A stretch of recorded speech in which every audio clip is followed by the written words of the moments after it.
बच्चे हमारा next topic है न्यूक्लियस। न्यूक्लियस क्या होता है बच्चे? जैसे कि आप सेल देख पा रहे होंगे, ये हमारा एक एनिमल सेल है। तो इसमें जो सबसे ये जो बीचों बीच है ना, ये न्यूक्लियस होता है। ये जो बीचों बीच वाला पार्ट है ना बच्चे, रेड वाला पार्ट जो है, ये हमारा न्यूक्लियस होता है। ठीक है, इसे हम न्यूक्लियस कहते हैं। इस न्यूक्लियस के बाहर ना बच्चे एक मेम्ब्रेन होती है। देखो, इस न्यूक्लियस के बाहर ना एक छोटी सी बाहर एक मेम्ब्रेन होती है। ओके, ऐसे एक मेम्ब्रेन होगी। तो जो न्यूक्लियस के बाहर मेम्ब्रेन होती है ना, तो उसे हम कहते हैं बच्चे न्यूक्लियर मेम्ब्रेन। क्या कहते हैं? Nuclear membrane. ओके, अब क्या होता है बच्चे, कोई न्यूक्लियस से कोई भी चीज बाहर इस न्यूक्लियर मेम्ब्रेन के थ्रू ही जा सकती है। ये न्यूक्लियर मेम्ब्रेन में ना छोटे छोटे पोर्स होते हैं, छोटे छोटे छेद होते हैं। तो न्यूक्लियस से कोई भी चीज बाहर बच्चे इस न्यूक्लियर मेम्ब्रेन की हेल्प से जा सकती है। बिना न्यूक्लियर मेम्ब्रेन की परमिशन से कोई भी चीज बाहर नहीं जाएगी।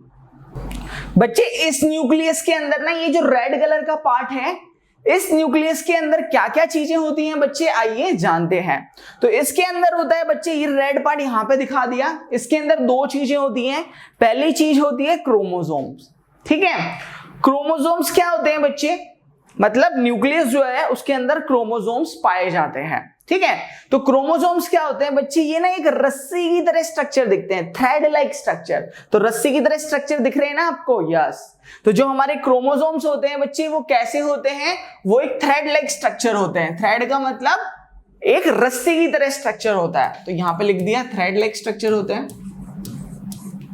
और ये क्रोमोसोम्स बच्चे हम ह्यूमन बॉडी के अंदर 46 क्रोमोसोम्स मिलते हैं। ओके स्टूडेंट, तो कितने पेयर ऑफ क्रोमोसोम्स मिलते हैं हमारी बॉडी के अंदर? 46। ओके ओके, और रिप्रोडक्शन के टाइम पे बच्चे केवल 23 पेयर ऑफ क्रोमोसोम्स ही टेक पार्ट करते हैं। ठीक है ना, टोटल 46 पेयर होते हैं, बट रिप्रोडक्शन के टाइम पे केवल 23 पेयर ही क्या करते हैं बच्चे? टेक पार्ट करते हैं रिप्रोडक्शन में, क्रोमोसोम्स। ओके, अब ये जो क्रोमोसोम्स है ना बच्चे, वो किसके बने होते हैं? वो डीएनए के बने होते हैं। किसके बने होते हैं? डीएनए। और डीएनए क्या होता है? इसका स्ट्रक्चर कैसा होता है? हेलिकल। कैसा होता है? हेलिकल। ठीक है, ये रहा हमारा डीएनए, इसका स्ट्रक्चर होता है हेलिकल। और ये जो डीएनए होता है ना बच्चे, इसके अंदर हमारी इंफॉर्मेशन होती है। वो कौन कौन सी इंफॉर्मेशन होती है बच्चे? जैसे कि न्यूट्रिशन। ठीक है ना, हमारा पाचन तंत्र कैसा है, वो डीएनए के अंदर इंफॉर्मेशन होती है। और डीएनए के अंदर इंफॉर्मेशन क्या होती है बच्चे?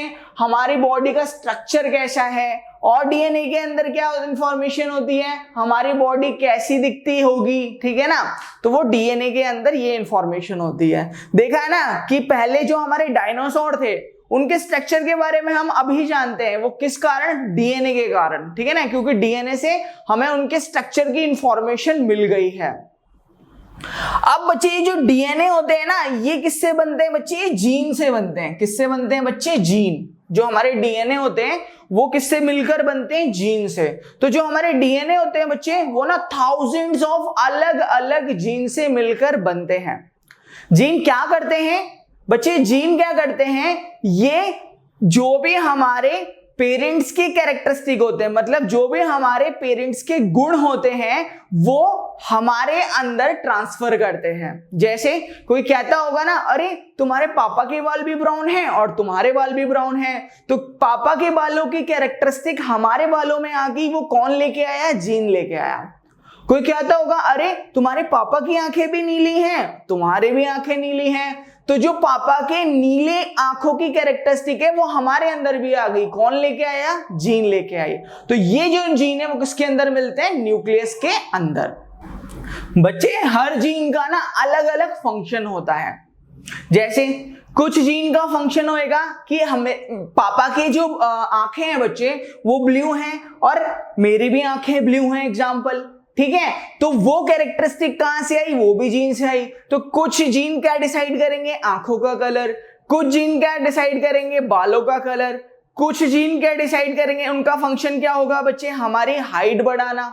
है ना, कि पापा की हाइट भी लंबी है तो और मेरी हाइट भी लंबी है, तो क्या होगा, वहां के जो कैरेक्टरिस्टिक है, हाइट के कैरेक्टरिस्टिक है, वो हमारे अंदर आ जाएंगे, ठीक है ना।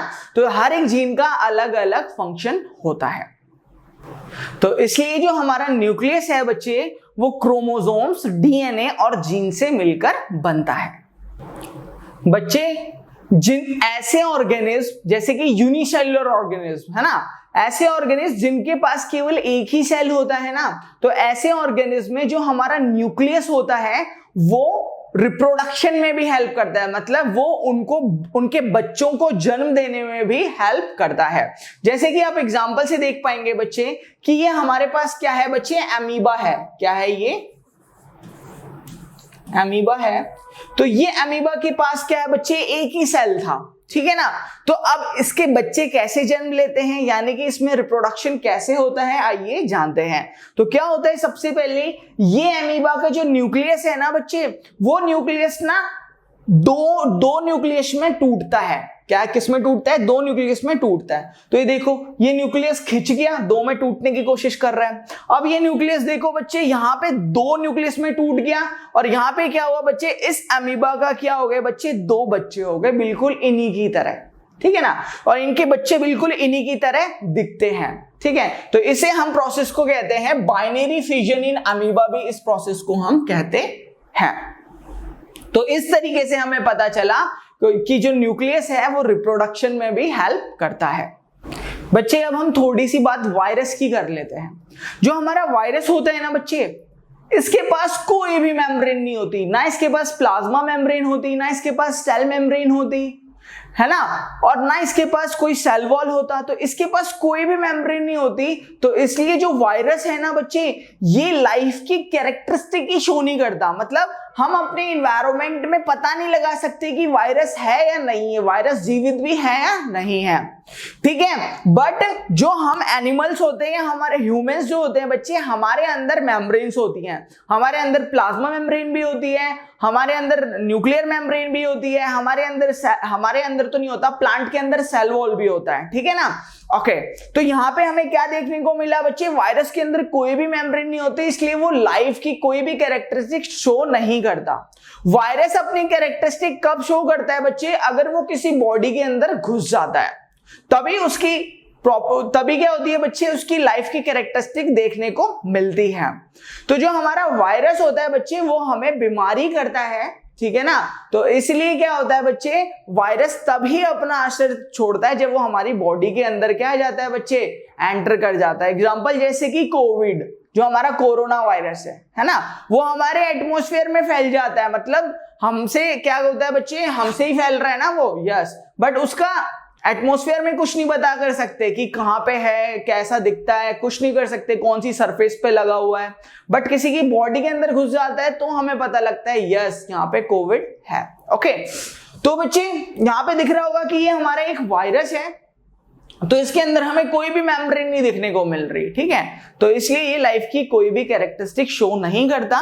यहाँ पे देखो कितनी सारी मेम्ब्रेन है, देखो सेल मेम्ब्रेन है, न्यूक्लियस के बाहर न्यूक्लियर मेम्ब्रेन होती है एक, ठीक है ना।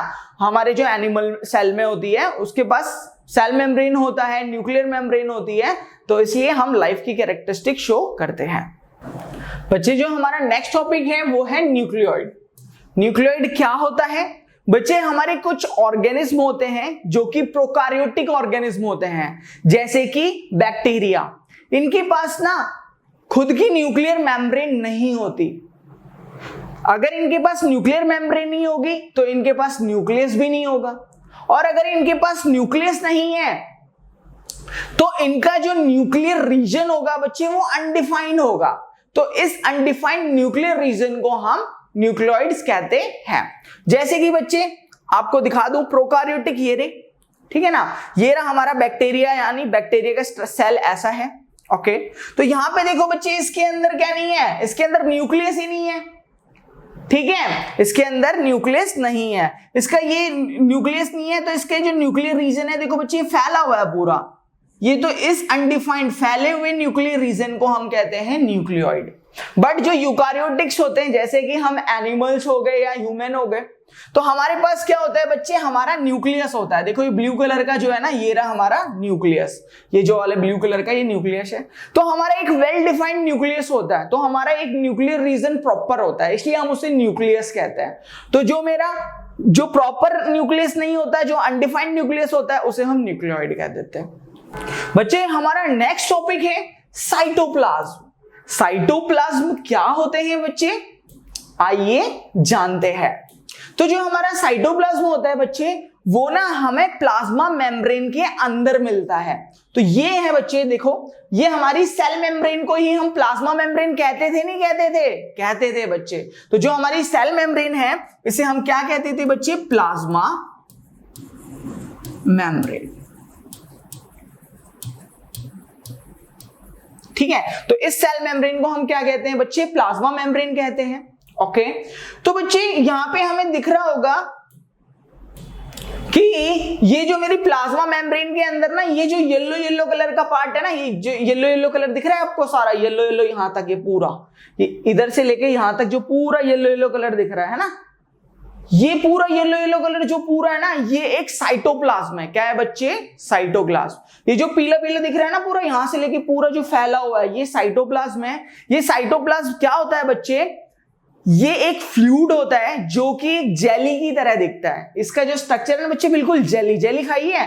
तो ये जो येलो येलो वाला हिस्सा है ना, जैसे आम के अंदर का हिस्सा होता है, वो दिख रहा है ना बच्चे, हाँ, ये एक साइटोप्लाज्म है और एक जेली की तरह होता है। किसकी तरह होता है, जेली की तरह। ओके, इस साइटोप्लाज्म के अंदर क्या होते हैं बच्चे, सेल ऑर्गेनल्स होते हैं। क्या होते हैं, सेल ऑर्गेनल्स। कहां है सेल ऑर्गेनल्स बच्चे, ये जो सारे हैं ना, देखो इसके अंदर ये जो येलो येलो वाले के हिस्से के अंदर जो भी हैं, जैसे कि ये रहा, ये माइटोकॉन्ड्रिया है ना, ये एक सेल ऑर्गेनल्स है। ये राइबोसोम, छोटा सा डॉट ब्लैक कलर का, ये भी एक सेल ऑर्गेनल्स है। ये वैक्यूल, ये भी एक सेल ऑर्गेनल्स है। एंडोप्लाज्मिक रेटिकुलम, ये भी एक सेल ऑर्गेनल्स है। तो इस साइटोप्लाज्म के अंदर बहुत सारे सेल ऑर्गेनल्स होते हैं।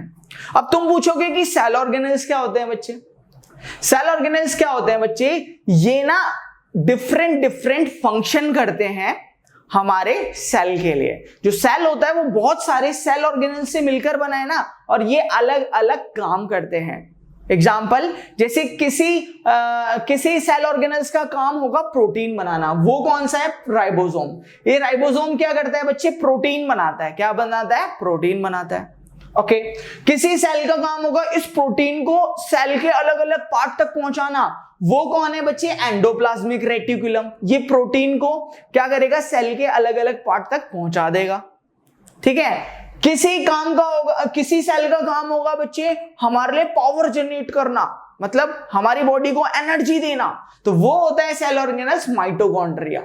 माइटोकॉन्ड्रिया हमारी बॉडी को पावर देता है। तो इन सब सेल ऑर्गेनल्स के बारे में हम आगे पढ़ेंगे, मैंने बस आपको थोड़ा सा इंट्रोडक्शन दिया है।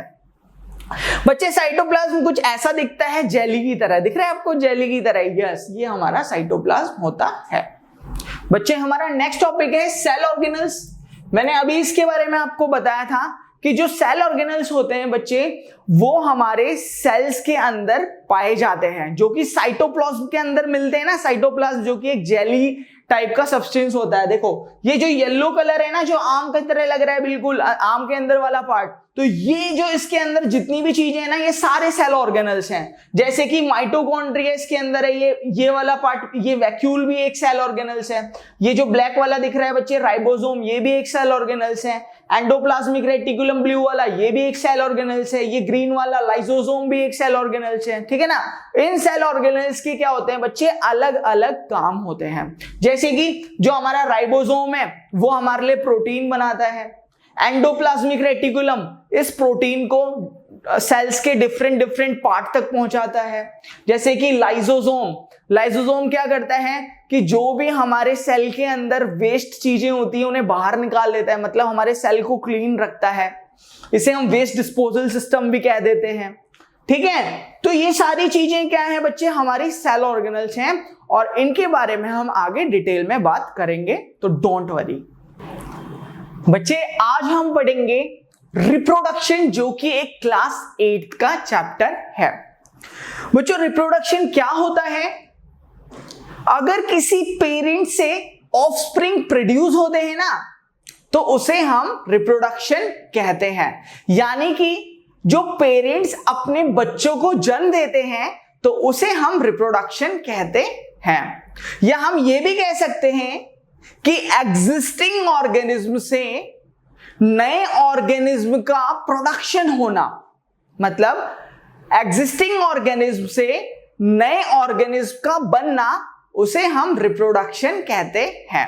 इसका एग्जांपल है बच्चे, जैसे कि बच्चे जो हमारे ह्यूमंस होते हैं, बच्चे हम ह्यूमंस के बच्चे होते हैं ना छोटे छोटे, तो ये रिप्रोडक्शन प्रोसेस से होते हैं। जैसे कि हमारे डॉग्स के बच्चे है ना, जो छोटे छोटे पपी होते हैं, है ना, तो ये भी रिप्रोडक्शन प्रोसेस है। जैसे जो हमारे प्लांट हैं बच्चे, उनके भी क्या होता है, उनमें भी रिप्रोडक्शन होता है।